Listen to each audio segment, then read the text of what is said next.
Bom, muito bem. Vamos dar continuidade aqui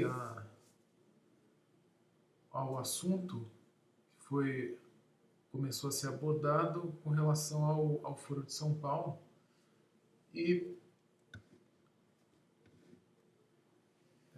para falar sobre isso, eu já havia falado sobre alguns pontos fundamentais, a questão da fundação, os objetivos principais, a expansão e desenvolvimento interno e a expansão do projeto de poder dessa entidade.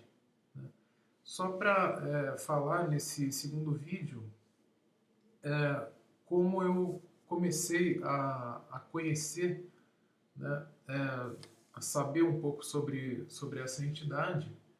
Na verdade, foi a partir do ano de 2013, né, foi em meados de 2013, quando eu comecei a ler algumas coisas a respeito, né, especialmente a partir do jornal virtual Mídia Sem Máscara, por influência também primordialmente do professor Olavo de Carvalho, e que ele foi o que mais falou a respeito do Foro de São Paulo durante aproximadamente aí uns 15 anos, né, desde o final da década de 90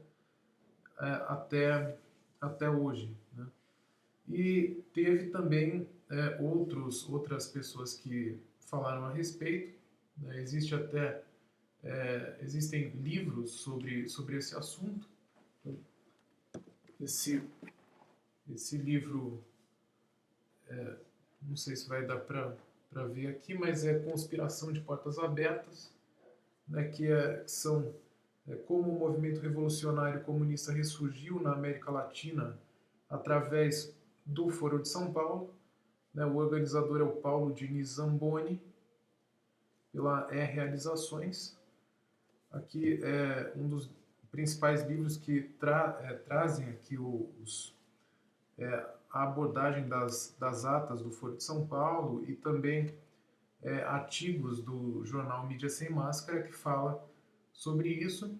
E tem também aqui um outro livro interessante, é o Eixo do Mal Latino-Americano e a Nova Ordem Mundial, do Heitor de Paula, que aborda esse tema. Né? Também a jornalista Graça Salgueiro, ela que é das maiores especialistas em América Latina, né, no site Nota Latina tem as explicações sobre o Foro de São Paulo, sobre as atuações dos governantes que pertencem a partidos vinculados ao Foro de São Paulo. E também, então, o Mídia Sem Máscara, o Nota Latina, a Rádio Vox, né, que fala sobre isso, são alguns poucos meios de comunicação, especialmente vinculados à internet, porque a grande mídia deixou de falar e, na verdade, durante 15 anos, ou seja, desde 1990 até 2005, não houve aí qualquer menção da mídia brasileira com relação a essa organização, né, e só houve menção a partir do momento em que o próprio Lula, na 12ª Assembleia do Foro, ele resolve falar sobre isso de modo aberto, já como presidente da República. Aí a mídia começa a falar alguma coisa, mas mesmo assim muito pouco, não fala sobre a importância do foro, né, da verdadeira dimensão desse projeto. Então, e isso só vai começar a ressurgir a partir aí de 2013, 2014, quando algumas outras pessoas começam a falar mais abertamente sobre isso, mas praticamente mais de 2 décadas sem tocar quase nada no assunto, pelo menos no que se refere à grande mídia brasileira. Né? E, bom, continuando então sobre esse assunto, né, o que eu pude pesquisar, saber.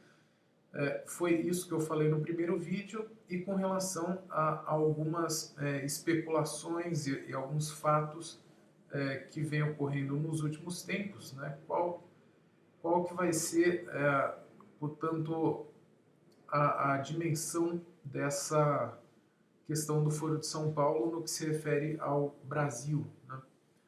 Então, aqui são alguns pontos principais que eu já tinha abordado no vídeo passado quanto ao Partido dos Trabalhadores, né, e ao fato de que o Brasil não se tornou ainda uma Venezuela, mas existe uma perspectiva aí que pode piorar bastante as coisas no que se refere a algumas estratégias do PT e algumas estratégias do Foro de São Paulo, juntamente com a Unasul, né?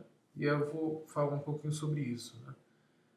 Com relação aqui ao PT e a forma como visa a consolidação desse poder, em primeiro lugar, as próprias eleições de 2014, que já começam a ser investigadas com relação a esse ao tema das fraudes, a enorme possibilidade de fraude. Aliás, o próprio fato de que a eleição, a contagem de votos se deu de maneira fechada, numa sala fechada, com apenas 23 pessoas, sem possibilidade de controle pela população e sem possibilidade de um controle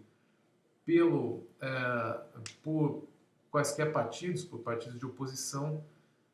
Isso já revela em si uma fraude, né? Isso já revela, nunca tinha ocorrido, nunca antes na história desse país tinha ocorrido uma coisa dessa, e mesmo em países ditatoriais como a própria União Soviética nunca havia ocorrido isso.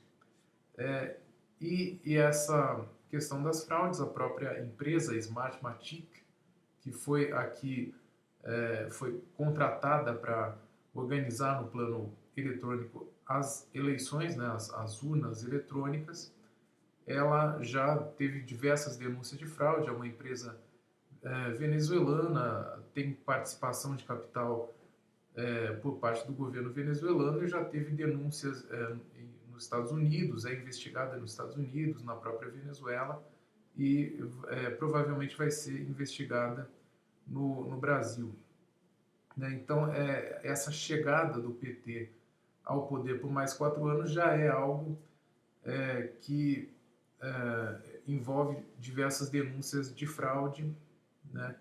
E com relação o PT já percebeu, portanto, que essa manutenção no poder vai demandar um esforço maior agora, né? Como pelas análises aí que são feitas, as perspectivas de poder, toda essa questão dos movimentos sociais, que o PT já não detém o monopólio desses movimentos sociais, e vai perdendo os monopólios, tanto em termos sindicais, de movimentos sociais e tal. Isso vem preocupando, e ele precisa de determinadas estratégias para manter esse projeto do Foro de São Paulo e se manter no poder, né? E algumas das possíveis estratégias, né, que eu comento aqui com vocês. Em primeiro lugar, a questão da federalização das polícias estaduais, né? Essa questão é de extrema importância, justamente porque as polícias estaduais, a militar e a civil, elas estão sob a órbita dos Estados-membros, né? E, portanto, não estão sob o controle direto do governo federal, né? E e a questão da federalização é justamente uma perspectiva de criar uma chamada Guarda Nacional, com a desculpa de combater melhor a criminalidade, de combater os 70 mil homicídios por ano que ocorrem no Brasil, né, como o professor Olavo tanto bate nessa tecla e outras pessoas, mas é óbvio que o controle pelo governo federal não vai resolver absolutamente nada em relação à criminalidade, né? Vai ficar um controle muito mais concentrado nas mãos de uma estrutura única e vai servir e pode servir para perseguições políticas, né, da mesma maneira que já ocorre na Venezuela há muito tempo, né? E pelo tamanho da Venezuela, pela estrutura tal, é muito mais fácil lá, mas com a federalização das polícias no Brasil, começaria a ocorrer isso aqui também. O segundo aspecto é justamente o fato de que as Forças Armadas não contribuíram com esse projeto de poder do Foro de São Paulo, diferente do que ocorreu na Venezuela, e, portanto, o PT, como ele não consegue obter esse apoio das Forças Armadas, do Exército, ele busca essa desmoralização das Forças Armadas, busca desmoralizar o Exército brasileiro justamente com aquilo, com a questão da Comissão Nacional da Verdade, né? Que na verdade é uma comissão nacional no mínimo da meia-verdade, né? Justamente porque ele conta somente um lado da história, ele vai contar somente o lado que for agradável para aqueles que estão no poder, né?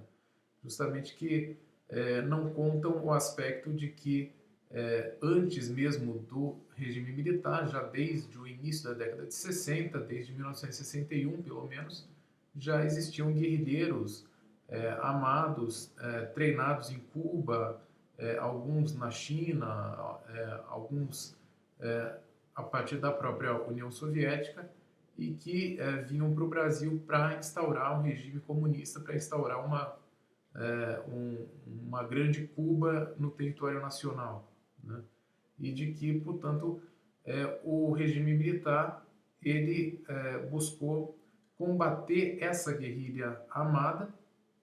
É claro que houve abusos, é claro que houve crimes que merecem ser investigados, mas o fato é que esse outro lado da história da guerrilha, do terrorismo, do fato de que os guerrilheiros já haviam matado no mínimo umas 20 pessoas antes da reação efetiva por parte dos militares, muito mais a partir de 1968, 69, com o AI-5, né?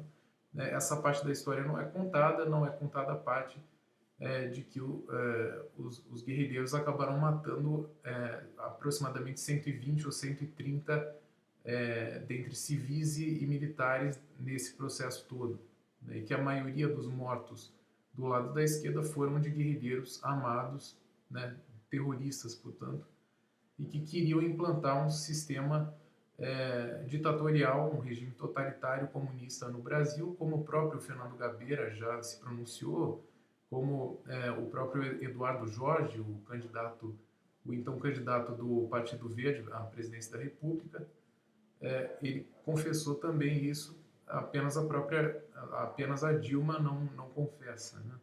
Esse lado da história. Dilma que participou aí de diversos grupos guerrilheiros, né, grupos terroristas, como a Val Palmares, a VPR, né, a Colina, né, e existem aí diversos textos,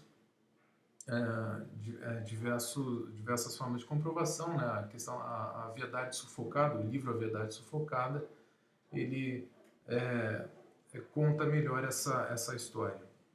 Mas o fato é que a desmoralização das Forças Armadas vem sendo um elemento de extrema importância para justamente servir como um navio quebra-gelo, praticamente um navio quebra-gelo, e para a instauração do que seria o projeto da Unasul, né, a construção aí de um exército latino-americano, a substituição dos exércitos nacionais, das Forças Armadas Nacionais, por um chamado Exército Latino-Americano, para integrar dentro dessa pátria grande bolivariana. Né? E a terceira questão dessa estratégia do PT é justamente tentar forçar, como ocorreu na Venezuela, desde o final de 99, início de 2000, a uma nova constituição para o nosso país, né? Ou seja, substituir a Constituição de 88, que acaba sendo vista como uma Constituição burguesa, uma Constituição já ultrapassada, apesar de ter menos de 30 anos de existência, e construir uma nova Constituição já dentro dessa perspectiva bolivariana, né, e justamente com essa desculpa de que não vamos fazer uma reforma política e para fazer a reforma política é necessária uma nova Constituição, que é uma completa mentira, né? Não é necessária uma nova Constituição para qualquer tipo de reforma política, já bastaria o próprio Congresso Nacional realizar as reformas, né? Mas esse faz parte do projeto de integração do Brasil dentro dessa chamada Pátria Grande. E com relação ao Foro de São Paulo e à Unasul, né, a Unasul, como vocês podem pesquisar, é a chamada União das Nações Sul-Americanas, criada em 2008, né, também se envolve dentro desse projeto em comum, um projeto de integração, aí já mais na órbita sul-americana, mas conectado com esse projeto do Foro de São Paulo, né? E uma das estratégias, eu já disse, é justamente essa de integração dos exércitos, né? Com a criação que se deu ainda esse ano, no final do ano de 2014, né, a Escola Sul-Americana de Defesa, né, que é justamente um centro articulado de altos estudos para a formação, principalmente de militares, também de civis, mas principalmente de militares, dentro de uma órbita integrada sul-americana, né, com a perspectiva, obviamente, não é só de uma educação dos militares, não é só de uma escolinha que vai educar os militares, mas é claro que tem um projeto de poder por trás, né, com relação à integração das Forças Armadas numa perspectiva sul-americana e depois latino-americana. A criação também de uma unidade de cooperação eleitoral, né, que seria, portanto, uma atividade de observação e de observância dos processos eleitorais nos países da América do Sul, né? Isso foi definido também em 5 de dezembro de 2014, e que na prática, o que muito provavelmente ocorre na prática é justamente esse controle sobre o processo eleitoral, esse controle integrado, né, pela Unasul dos processos eleitorais dos países na América do Sul, na América Latina, posteriormente, e isso vai facilitar muito que o projeto de poder do Foro de São Paulo possa ter continuidade, né? E simplesmente também uma outra perspectiva, aí já dentro dessa mesma estratégia, é a de que o PT ele se esforça sempre para aprovar um projeto de lei, no sentido de que os exércitos estrangeiros, especialmente os exércitos, né, e as forças armadas dos países da América Latina, ou pelo menos da América do Sul, possam ingressar livremente em território nacional. Essa é uma outra questão aí. Então, tudo isso tem que ser olhado com calma, isso tem que ser investigado, tem que haver uma investigação mais acurada sobre esses pontos. Com relação a algumas consequências desse projeto do Foro de São Paulo, em primeiro lugar, em relação ao próprio PT, né, o que deve ser dito em primeiro plano é que o artigo 17 da nossa Constituição Federal, que o PT pretende modificar, que pretende mudar, é justamente o artigo 17 da nossa Constituição. Ele estabelece o seguinte: é proibido, é vedado a qualquer partido político, né, qualquer partido político que obedeça, que se submeta a quaisquer decisões, né, de governo ou de qualquer entidade internacional, entidade estrangeira ou internacional.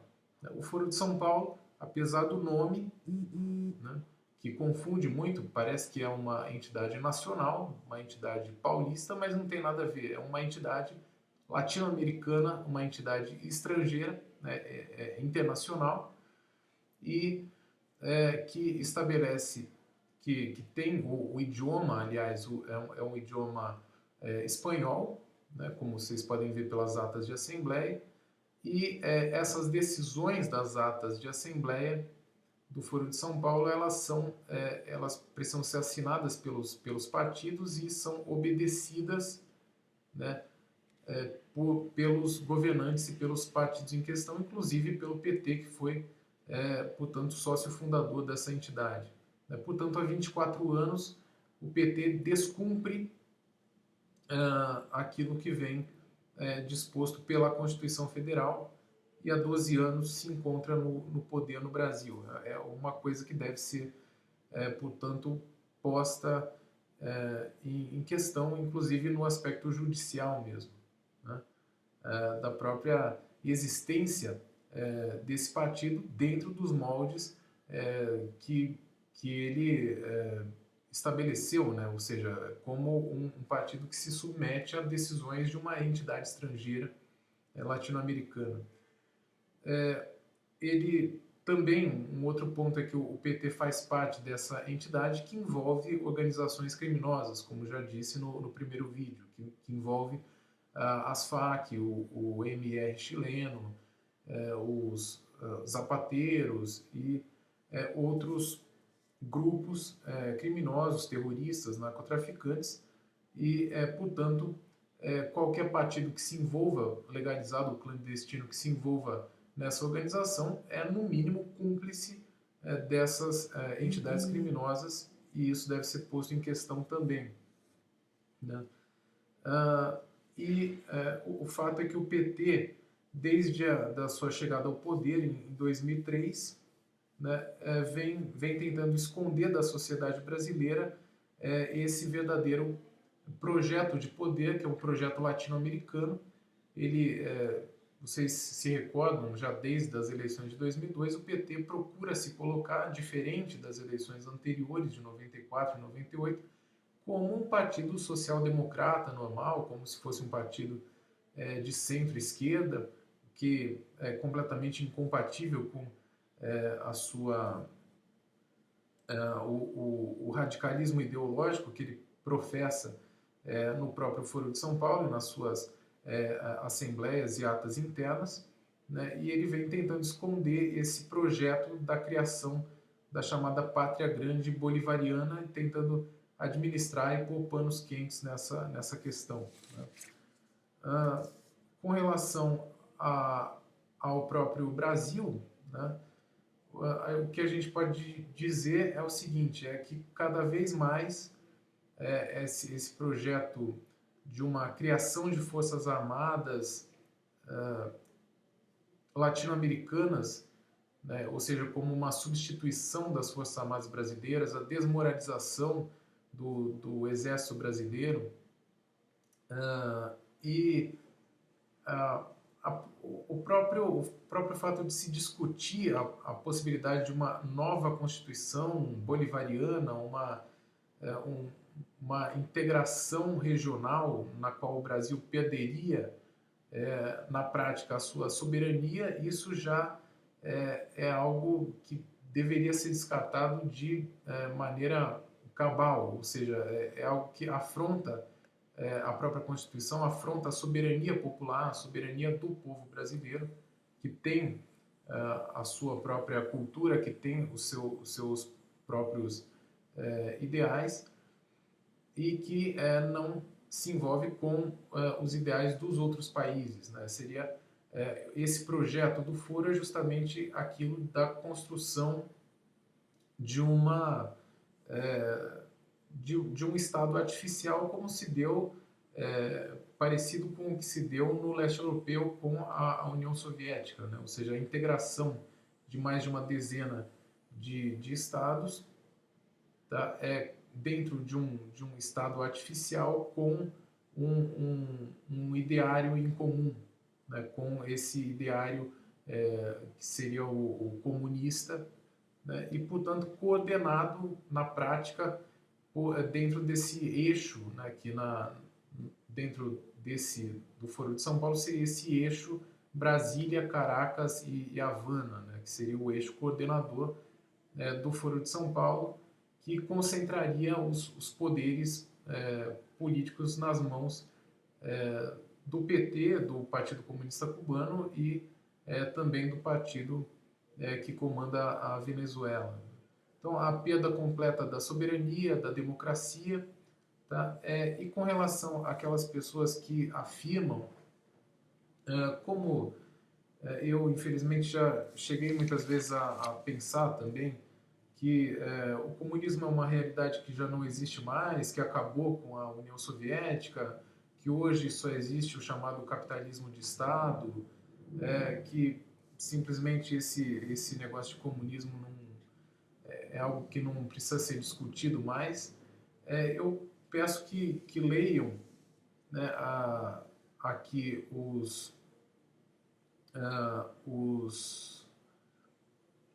eu peço que leiam os textos do professor Olavo de Carvalho, especialmente no que se refere um texto chamado O Comunismo Real, parece que esse é o nome do texto, é o Comunismo Real, em que ele fala sobre isso e que, na verdade, o grande ponto é que o comunismo ele nunca conseguiu, né, nenhum governo que se pretendeu comunista conseguiu um controle completo dos meios de produção, um controle completo da economia, como seria o ideal do Karl Marx, o ideal dos socialistas, dos comunistas. Ele jamais conseguiu um controle completo sobre os meios de produção, sobre a economia, justamente pela total impossibilidade disso, né, a completa impossibilidade de haver uma coisa dessas. Justamente porque o controle total dos meios de produção, né, como o Olavo de Carvalho já citou a partir da leitura do livro A Ação Humana, do Ludwig von Mises, né, foi um dos principais autores que falou sobre essa impossibilidade, ou seja, é impossível porque a partir do momento que você controla, que o Estado tem o controle total dos meios de produção, não existe na prática a livre circulação dos bens, das mercadorias, não existe propriedade privada, né? Portanto não pode existir a livre circulação tanto de capitais, de moeda, de mercadorias, de bens, porque tudo se restringe ao próprio Estado e é controlado por um empreendimento exclusivo do Estado portanto, não vai existir um livre mercado, não pode existir preços e, portanto, não poderia existir o controle dos preços, né? Que é o próprio, que é justamente esse controle, a base do que seria a economia comunista ou a economia socialista. Então, isso é simplesmente impossível. Desde a época de Stalin, desde a pior fase da União Soviética, sempre pelo menos metade da economia ficava nas mãos do capital privado, mesmo que fosse considerado clandestino. Então, nunca existiu um controle completo sobre a área econômica. Então, vocês podem dizer, então, o comunismo simplesmente não existe porque esse projeto não pode ser colocado em prática, só pode ser colocado metade em prática, alguma coisa assim, mas existe porque eles tiveram que reconhecer essa falha, essa impossibilidade de um controle completo da economia, mas se não é possível esse controle total, vamos controlar aquilo que é possível ser controlado, né? Ou seja, todas as outras relações humanas, todas as outras relações sociais, as relações familiares, né? Tudo aquilo que for possível ser controlado dentro dessa concentração de poderes políticos nas mãos de um grupo fechado, que isso que tem sido o comunismo real mesmo, né? Isso desde a União Soviética, a China ainda mantém esse sistema, a Coreia do Norte, Cuba, então isso como um projeto para a América Latina,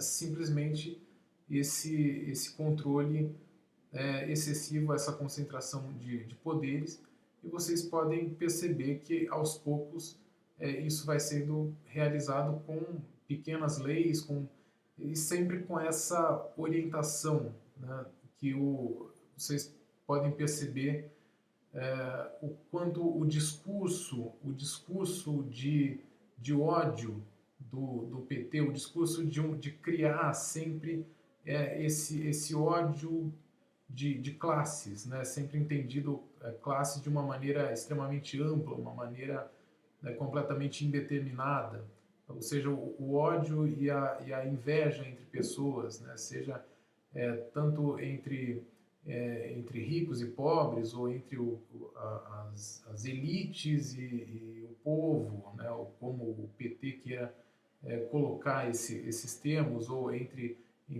brancos, indígenas e negros, entre homossexuais e heterossexuais, entre homens e mulheres, entre pais e filhos, né, com a chamada essa questão da lei da palmada como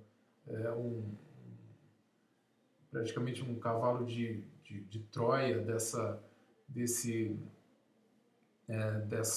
luta que foi implantada entre pais e filhos mesmo. Então, esse ódio, essa questão da inveja, esses sentimentos ruins que são colocados sempre para dividir, para fragmentar e para criar esse ódio interno na sociedade, para criar uma facilidade maior de controle social por parte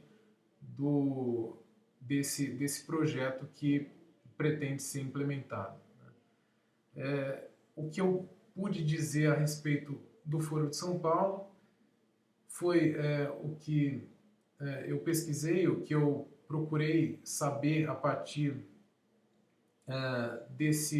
do ano de 2013, do ano de 2014. Eu sugiro fortemente um vídeo da Graça Salgueiro, em que já de alguns anos atrás, mas que é bastante atual para o momento que a gente vive, um vídeo em que ela explica, vocês podem pesquisar um vídeo em que de aproximadamente 2 horas, né, em que ela explica todo esse projeto do Foro de São Paulo, com maiores detalhes a respeito das comissões nacionais da verdade e de como vem andando na América Latina toda essa questão, né? Os textos do professor Olavo, os vídeos, né? Também tem um vídeo muito interessante do professor Olavo junto com o Felipe Moura Brasil.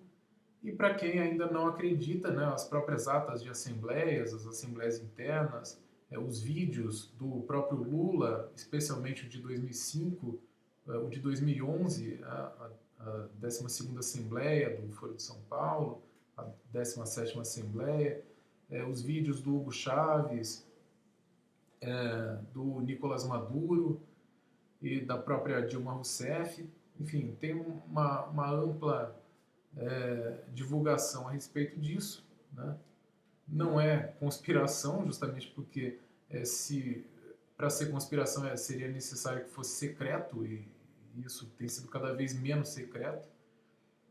O que eu pude dizer é justamente isso, o que eu pude conhecer a respeito desse tema, né, que certamente ainda é muito pouco. Eu não estou muito longe de saber tudo a respeito disso e muito menos o que vai acontecer daqui para frente no nosso país, né, de como que isso vai avançar ou não vai avançar, ou se vai haver um recuo. Isso simplesmente eu não sei, né? E é isso, né? Estou aberto a novas considerações, mas que pesquisem mais a respeito disso para que justamente fiquem mais informados e possam ter alguma consideração a fazer sobre isso. Muito bem, fiquem com Deus e até mais.